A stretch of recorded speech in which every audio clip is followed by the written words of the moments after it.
Hey everybody, Doug Rains. Thanks for letting me pop into your world again today, Friday, August 14th. I've been doing this for several months now, so thank you for tuning in. As usual, I'm going to share some information with you all and then obviously put a lot of positive info, numbers, if you will, or positive messages on what's happening in the economy, housing market, etc. So 2020 has been a crazy year, no doubt about that. Hope you all are safe and healthy, you, your friends, family, and loved ones. I hear all the time, can't we just reboot 2020? It would be cool if we could. Unfortunately, we're not able to, so we just need to adapt and pivot and do the best that we can.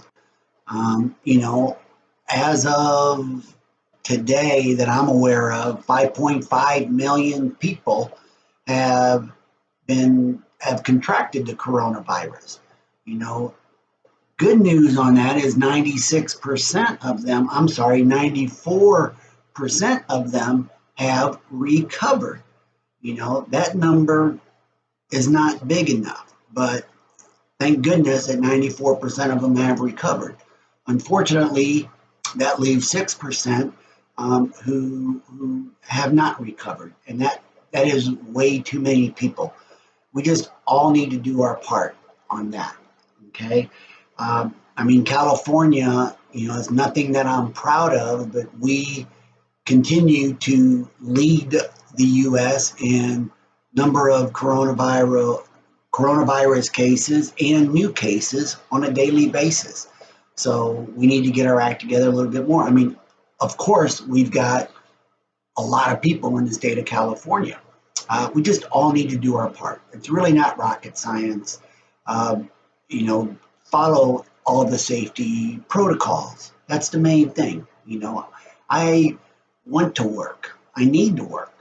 Uh, People need the services that I provide. So I make sure that I follow all the safety protocols that are in place, not only by the CDC and what the experts are saying, but of course the National Association of Realtors. They put out their guidelines just to make sure that everybody that I do come in contact with, I am doing it in the safest manner possible. So we just all need to do our part on that.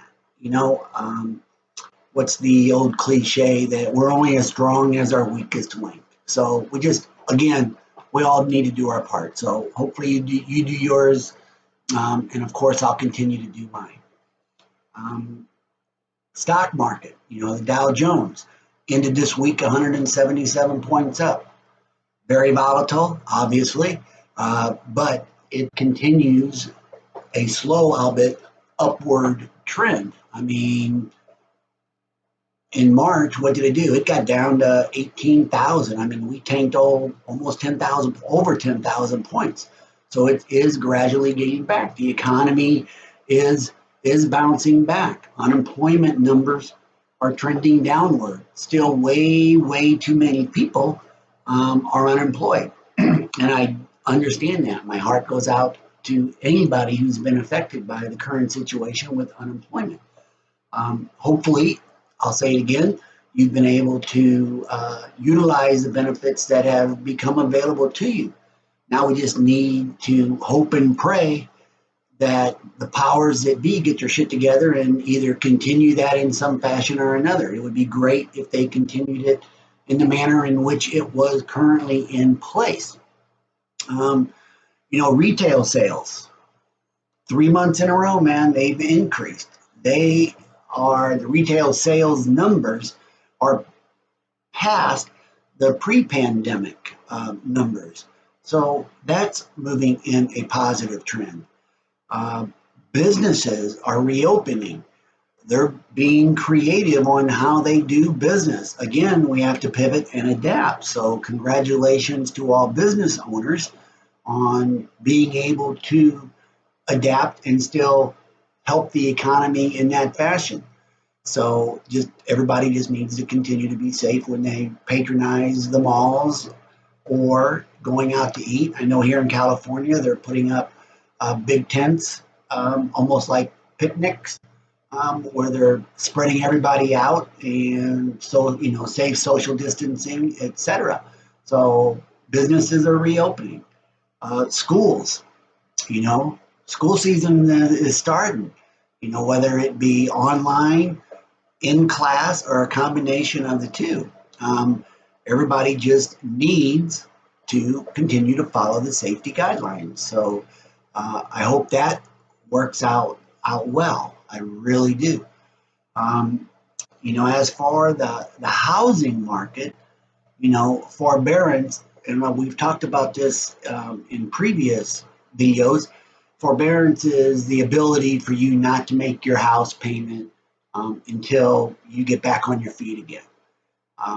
That is trending downward, which is what we want to see. I believe there were 4.2 million people who chose that option or had no other option or felt there was no other option available to them. So of that 4.2 million, 2.5 million have been able to get an extension. That is a lot of people. And thank goodness that it was made available to everybody. So before it was just a short period of time. Now they increased it to where you can be in that forbearance program for up to 12 months. Of that 4.2 million, 1.2 million of them have had it removed, the forbearance removed. They're caught up on their payments and they're moving on down the line. So that's a good number. 182,000 of those people that were in forbearance just paid off their mortgage. It'd be nice, but they were able to pay off their mortgage.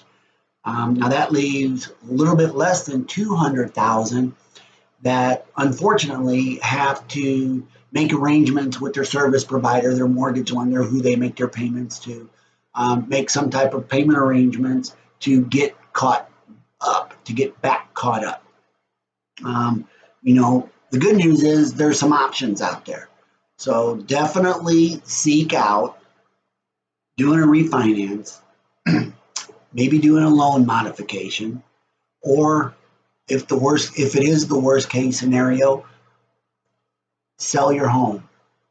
That sounds like it can kind of suck, but you've got more than likely you have enough equity in your house that you'll be able to get it sold and move on into the next chapter.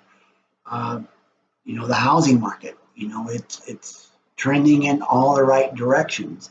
If you are a seller, you are not having to place your house on the market for sale in hopes that somebody will buy it in the next 30, 45, 50 days, etc.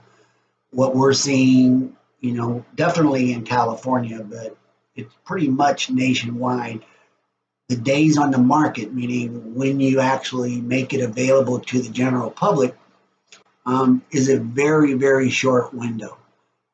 That's good in the sense of you don't have as many people tromping through your house, having to worry about the safety of you and your family.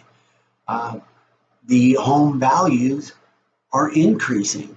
So that is a good thing. If you want to sell your house or need to sell your home, you're going to get, top dollar for it.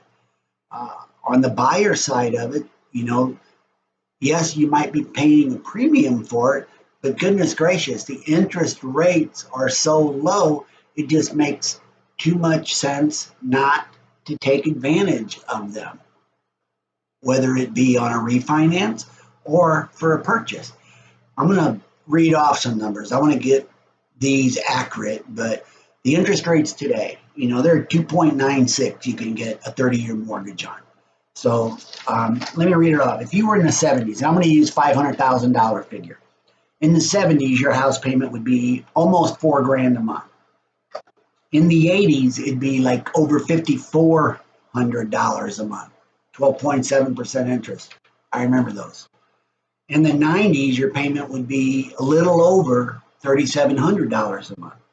In the 2000s, it would be almost $3,100 a month. In the 2010s, it'd be a little over $2,400 a month. Right now, that $500,000 mortgage, you're looking at less than $2,100 a month.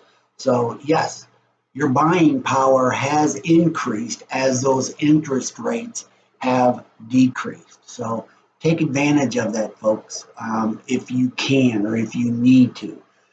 As always, you can reach out to me, phone, text, message me, email, etc. You can find all that information on my Facebook.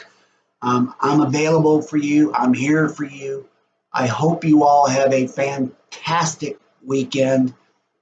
Stay safe, stay healthy, stay cool. I mean, it's going to be over 100 out here this weekend. It has been this week. So stay cool and maybe put the finishing touches on some of the projects that you had started during this coronavirus thing. So keep smiling. Let me know if there's anything I can do for you. Take care. God bless.